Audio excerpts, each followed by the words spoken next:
Were the Crusades a win for anyone, or did everyone involved just end up losing?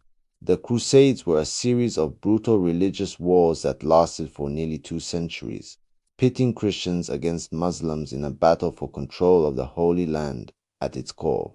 This was a conflict over sacred space, with both sides convinced that God was on their side. So, did the Crusades have a clear winner? The Crusades began in 1095 when Pope Urban II called for a holy war to reclaim Jerusalem from Muslim rule.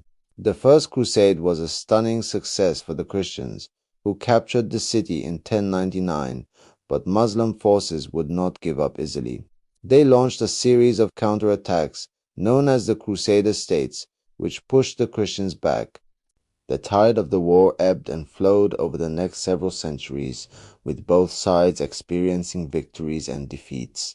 The Christians had some notable wins, like the capture of Acre in 1191, but the Muslims were able to regroup and counterattack. One of the most famous Muslim leaders, Saladin, united the various Muslim factions and launched a successful campaign to retake Jerusalem in 1187. The Christians would not regain control of the city for over a century, but even when they did, their victories were short-lived.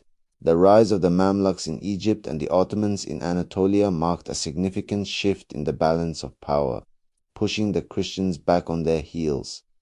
The Crusades were marked by brutal battles, sieges, and massacres like the infamous slaughter of the inhabitants of Jerusalem in 1099. These events exemplify the ultimate futility of the Crusades for all parties involved.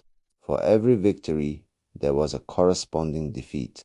The war dragged on 4 centuries, draining the resources and manpower of both sides. The long-term consequences of the Crusades were devastating. The war created a legacy of mistrust and hostility between Christians and Muslims that would last for centuries.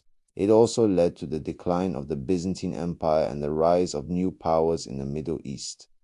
In Europe, the Crusades fueled a surge in nationalism and militarism, setting the stage for future conflicts.